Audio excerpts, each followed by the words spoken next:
जादुई बूट। एका गावामध्ये मीरा नावाची एक सुंदर आणि चुणचुणीत हुशार मुलगी राहत होती। तिला धावायला खूप आवडायचं। ती शाळेतील विविध स्पर्धांमध्ये भाग घ्यायची आणि सर्वात जलद धावणारी मुलगी म्हणून तिला बक्षीस दिले जायचे। पण तिच्याकडे जुने आणि फाटके बूट असायचे, त्यामुळे ती नेहमी नाराज असायची। एक दिवशी काय झालं, मीराने एका वृद्ध आजीला विहिरीवरून पाणी आणण्यास मदत केली। त्या बदल्यात त्या आजीने तिला एक भेट दिली। कोणती सांगू?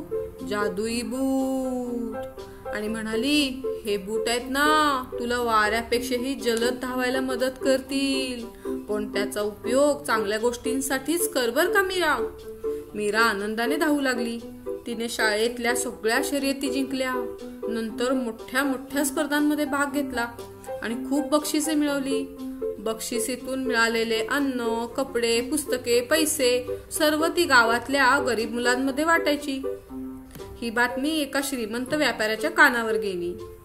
त्याला ते जादुई बूट स्वतःच्या मुलीसाठी हवे होते। त्याने मीराला खूप पैसा, घर, वस्तू देऊ केलं आणि मला ते बूट दे असं सांगितलं, पण मीराने नम्रतेने नकार दिला। मग व्यापाऱ्याने रात्रीच्या वेळी ते बूट चोरून नेले। दुसऱ्या दिवशी त्याच्या मुलीने ते बूट घातले, पण काय गंमत, ते बूट जागचे हल्ले सुद्धा नाहीत। ते इतके जड वाटले जणू काही पायात दगडच बांधले होते।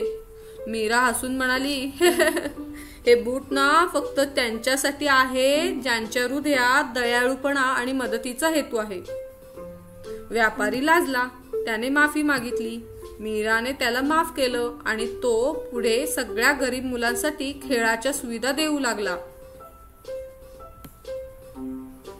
शिकवण: खरी जादू दयाळूपणात आहे। आपली क्षमता इतरांच्या भल्यासाठी वापरावी।